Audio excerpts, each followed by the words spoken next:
Discovery हुई इसकी।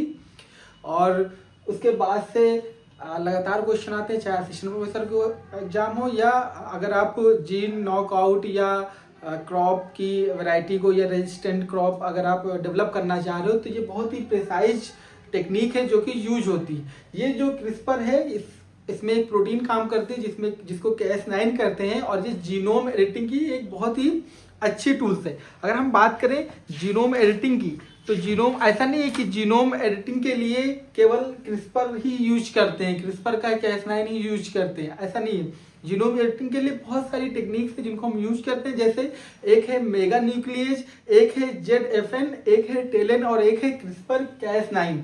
अब ये जो क्रिस्पर Cas9 है इसी के बारे में हम यहाँ पे डिस्कस करने वाले हैं आपसे। जो भी टेक्निक है जीनोम एडिटिंग की, जो टेक्निक होती है वो काम करती है डबल स्टैंडर्ड ब्रेक पे। डबल स्टैंड का ब्रेक होगा उस पर वो काम करेंगी।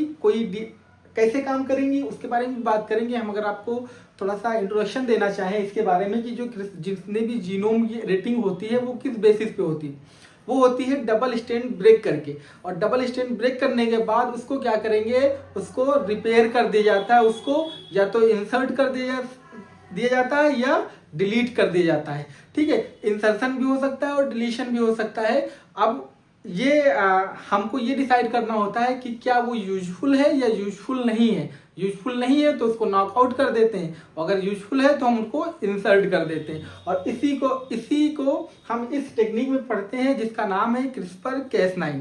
अब यहाँ पे क्वेश्चन ये आ रहा होगा कि क्रिस्पर है क्या। तो क्रिस्पर आपका है ये जो जहाँ पे ये लिखा हुआ है, अगर इसके फुल फॉर्म की बात करें तो ये है आपका clustered regulatory interspace short palindromic repeat. फिर से देख लीजिए, clustered regulatory interspace short palindromic repeats. मतलब ये है कि कोई एक क्लस्टर्ड पाया जाता है जीनोम में और उसमें क्या करता है, ये रिपीट होते हैं जो कि इंटरस्पेस्ड में होते हैं और पैलिंड्रोमिक होते हैं, मतलब बार बार रिपीट होते हैं इनके। इसी को आपको क्रिस्पर कहा गया। ये क्रिस्पर एक प्रोटीन के साथ वर्क करता है जिसको आप Cas9 कहते हो। तो ये Cas9 जो है एक एंजाइम है जो कि इस क्रिस्पर के साथ एक्ट करता है और ये क्रिस्पर Cas9 बनाता है।